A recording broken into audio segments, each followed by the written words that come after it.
तो इसका मतलब ये नहीं कि बेटा पिता का अपमान कर रहा है, हो सकता है कि वो पिता के विचारों से सहमत नहीं हो।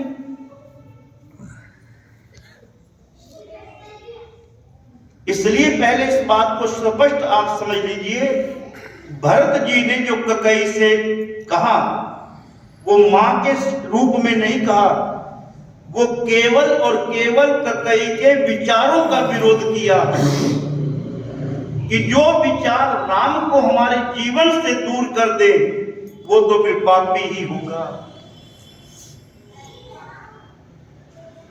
जो राम जी को हमारे जीवन से दूर कर दे, क्या उसे आप पुण्य आत्मा कहोगे?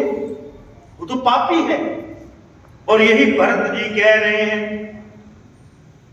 धीरज धरी भरी ले ही उसासा, पापनि सब ही भांति कुल नाशा।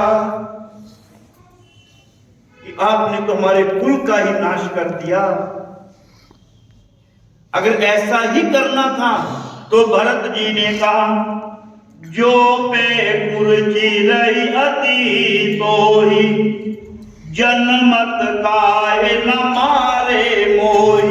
अगर ऐसा ही करना था तो मुझे गर्भ में ही मार देती, गर्भ में ना मार पाती तो जैसे मेरा जन्म हुआ तभी मुझे मार दी।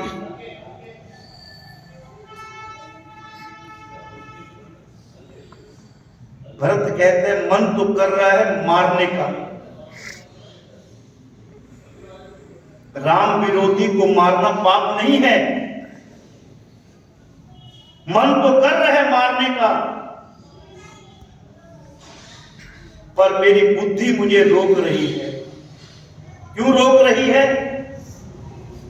हंस बसु दशरथे जननु, राम लखन से भाई, जननी तू जननी भई, विधि सन कछु ना बसा।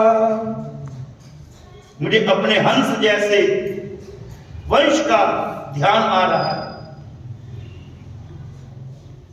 कि हमारा रघुकुल वंश, सूर्य वंश कितना ऊंचा है। लोग क्या कहेंगे कि रघुकुल के अंदर ऐसा भी कोई पुत्र हुआ जिसने मां को मार दिया।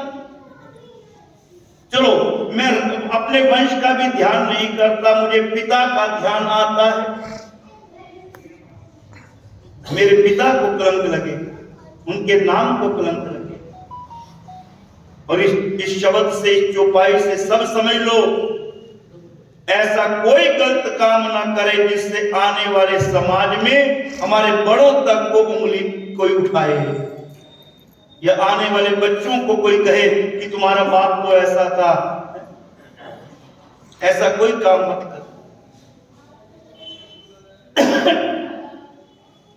गलत एक व्यक्ति करता है और भुगतना पूरे परिवार को पड़ता है। भरत जी कहते हैं कि चलो मैं एक बार पिता का भी नहीं ध्यान रखता,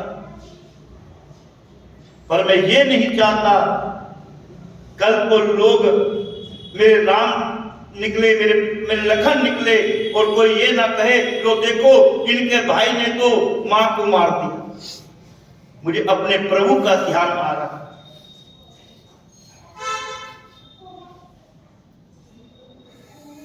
कोई भी कार्य करने से पहले 10 बार सोचो, और विशेष करके गलत मार्ग पर चलने के लिए कई बार सोचो कि इसका परिणाम क्या हो सकता है।